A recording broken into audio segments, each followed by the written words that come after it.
Go select.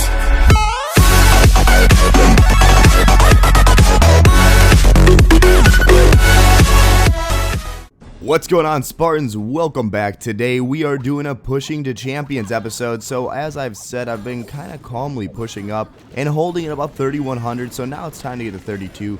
And so I'm using my famous GARCH. Now, of course, I made a huge mistake here. Accidentally clicked the wall breakers and let loose all of them in like a weird ass array. And yeah, so kind of a waste of wall breakers, like a major waste. It kind of made me angry because it would have been helpful to have them for my heroes, but we don't have them anymore. So we're just gonna span around the base here, dropping goblins, dropping hundreds of golems. Anyway, all jokes aside, using the triple lightning to take out that wizard mortar combo, and then we're gonna save our other two lightning spells. I don't think we're gonna need them. I might drop them for fun later on here in this video. As you can see though, just spanning this base and taking it out pretty easily. And we're already at 35% in this raid, so pretty solid so far. Not a ton of loot, but we are going for trophies once again. Now guys, I did make a mistake. I actually didn't mean to attack this base. I actually dropped a troop on accident, and then I was like, shoot, whatever, I'll just attack it. But what happened was I was looking for a higher number of trophies, and you can see I'm about to get 50% here and I don't get it. It makes me kind of irritated. I could have dropped one lightning spell and left, or my queen left, but we're gonna go for the 2-star. So we're gonna burrow in the top, drop our clan castle. It has a couple minions. It has P.E.K.K.A. Drop that one last wall breaker, didn't do anything. And then of course the king and queen dropped a double lightning spell to help out. Doesn't do much, but it helps a little bit here. And you can see we are into the base now. The queen is going for the important defenses, which is what I like to see. She's being smart. Oh my god, guys, marketing the record books.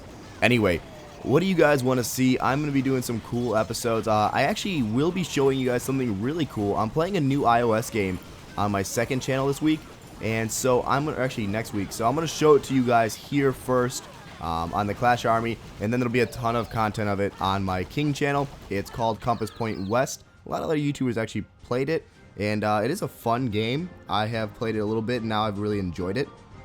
So I'd figure I'd show it to you, so stay tuned for that video later today. This is obviously my second Clash video of the day, and then I'll have a Compass Point West video. So a triple video day for you guys, 2 Clash vids and 1 Compass Point West, which is pretty exciting. Definitely want to pump out the content for you guys. I know I've been a little slow on content due to my last job I had, and now that I don't work there anymore, thank God, I'm actually putting a ton of time into my videos. And the last week I've just been basically talking to sponsorship companies about things. And then this week I've been making videos, and it's been going pretty well. I am going to try and go for double uploads on the weekends, and maybe Friday, Saturday, Sunday, or just Saturday, Sundays for you guys. And then I will do daily uploads as I used to on my channels. So you shall get plenty of content, and don't be worried. And I'll try and be as creative as possible with all this content. As you know though, the King channel will be playing mostly other games. It might have a Clash video here and there, or a repeat video once in a while. If I think it's an important video, I might put it on both channels, obviously, if I think it's really important. So this is a pushing a chance video, but as you can see, I'm actually showing a defense on my base, and it actually just won at 3,150 or something like that. I'm like 3,150. I'm now at like 3,169 or something. I know, right? And it's actually doing really well. I just switched back to this base about, I don't know, a day, like yesterday, probably like 24 hours ago now, and it's already won 1 out of 3 defenses, so pretty solid. I'm actually okay with that. Like, I was using the Maze Runner base, and I might switch back to that again once we're in Champions, but just wanted to get there pretty easily and see if this would help out. The Maze Runner base really only attracts noobs. Obviously, it's really easy to beat, but noobs do come and attack it and lose, which is pretty funny. It is kind of a complete trick, but I don't know, not really too crazy about it. I don't think it's the best base I've ever made. This one probably is the best troll base ever.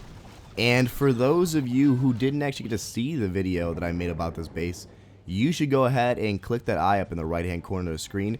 On the video, it actually has a little eye there. You can hover over it, and it will let you click on other videos about this base or different videos that I've made recently. It's a really cool feature. It's called cards, and it's actually really helpful. Now I wanted to show this attack because I thought it was really funny. This guy actually made like a heavy volt base, and I dropped down my golem to basically like buy my wall breaker some time. Now here's what's interesting. Still 2 walls left, and the golem turned around to walk back into the center of this base, which is really interesting. I don't know why he would do that. I guess he thought he'd get through 2 walls, but that's unlikely. Oh man, I forgot about those. Those huge amount of air bombs that just came out was crazy. Just destroyed like 3 or 4 minions, but it was a ton of air bombs. And yeah, so we just basically dropped down about 50 of each as far as goblins and archers. And then we dropped down our heroes and a golem and our clan castle. And we're basically going to easily crush this town hall. I only used 1 lightning spell to kill the clan castle, thinking I'd save my king. But of course, the king decided to ransack the base and run in there. And he gets killed in about 2 seconds. So we only got 5 trophies, lost our king, and 1 lightning spell. But we do get the win. Let's show a base that's a little more difficult to beat. This is one that most people probably wouldn't attack with GARCH or BARCH due to the fact that it has a lot of openings for bombs. So you lose a lot of troops quick. Also, the wizards and the mortars are nicely spread out, and they cover the entire base pretty well, along with the huge amount of walls on that southeast or southwest side, excuse me. It's not exactly a base made for barching. It's basically a complete trap base on it, and it's actually really good against most forces. But I don't know. I typically like to choose challenging bases for GARCH. This one isn't too challenging. I thought I could do well on it, and I was right. As you can see, just taking out the outsides here with some goblins and archers. And then we're going to focus on that southwest side of the base. We're going to wall break in, as you can see, drop in a couple wall breakers here. And now we're through that first wall. Now we drop our clan castle. And we continue to wall break in here. You're going to see as we drop these wall breakers. They're going a little bit sideways there, unfortunately. But they do get through the walls. And now more archers are down. Drop my heroes, drop some more wall breakers, and then sprinkle in a bunch of goblins and then some more archers, which you will see in a second. Just pumping in the goblins, actually, because I want them to be a meat shield for my king. It's not working out too well here, to be honest. But hopefully they can help get through the walls. And the archers are now in force. I doubled up on them, and now they're through the wall with that king. The king's going to die really quickly here, but the archers are going to put some heavy support down. And without any wizards or mortars, this huge number of archers is really going to do a lot of damage. I mean, there's really nothing that could take them out, except for that one mortar over there on the north side. You can see it, and it is going to do a lot of damage to my guys. But before that happens, we're going to clear most of this base out. I do get a little irritated here because my queen decides to go for the left flank, and she should have worked her way back in. Let's see here, though. I remember she doesn't do what I wanted her to do, and it makes me angry. I hate when she's stupid. Like, honestly, what is she doing here? She's shooting the goal. She could go for the town hall, but no, we're going to shoot the archer. All right, fine. Maybe after the archer, you'll go for it. Nope, never mind, not again. And then, of course, she starts getting hit by a lot of stuff. I have to wait till the mortar hits. I invis her. And now she finally goes for the town hall when there's absolutely nothing left to shoot. And yeah, I just paused it, but you can see we only got like 30% of it. We should have had a 2-star on this, guys, but the queen was stupid. Anyway, pretty solid victory. Hopefully you guys enjoyed this episode. Stay tuned for Compass Point West in about, I don't know, 30 minutes to an hour. And hopefully you guys enjoy that. Give me feedback on this and the Compass Point West video I'm doing, because I want to know if you guys want to see it on my second channel more, or if you think it's a crappy game. But I think it's awesome, so hopefully you do too. I'll see you guys soon. Peace.